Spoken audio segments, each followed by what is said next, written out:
Մինչ երեխայի 6 տարեկան դառնալը ընտանիքը կստանա ամսական 50,000 դրամ, որին կգումարվի մինչ 10,000 հետվճարը։ Կառավարությունը փոփոխություն է կատարում ընտանիքում երրորդ յուրաքանչյուր հաջորդ երեխայի ծննդյան կապակցությամբ տրվող պետական աջակցության ծրագրում, որը ուժի մեջ էր մտել 2022 թվականի հունվարի 1-ից ավարտվում է 2025 թվականի դեկտեմբերի 31-ին, այսինքն այս տարվա վերջում։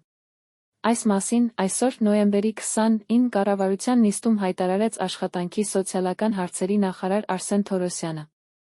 Մեր հետազոտությունները վերլուծությունները նա միջազգային փորձը ցույց է տալիս, որ նման աջակցության ծրագրերը ամենակարևոր ժողովրդագրական աջակցության ծրագրերից են, որոնք նպաստում են ընտանիքներում երրորդ հաջորդ երեխաների ծննդին աջակցում են ընտանիքներին երկարած ժամանակ, մեր դեպքում մինչ 6 տարեկան։ Հիմա առաջարկում ենք այս աջակցության ծրագիրը իր ավարտից հետո վերածել մշտական պետական նպաստի, որը կտրվի նույն տրամաբանությամբ, այսինքն երրորդ հաջորդ երեխային 50,000 դրամի չափով մինչ 6 տարեկան։ Բայց միանգամից ուզում եմ հավելել, որ հաշվի առնելով, որ այս դեպքում էլ մենք ունենք հետվճարի մեխանիզմ, ըստ էության մեր նոր 20% դրույքաչափ, որը հունվարի 1-ից կմտնի, սա նույնպես դառնում է 60,000 դրամ։ Այսինքն ընտանիքները կարող են ստանալ 60,000 դրամ, 50,000-ի փոխարեն, հետվճարի մեխանիզմով, անկանխիկ արդրի դեպքում։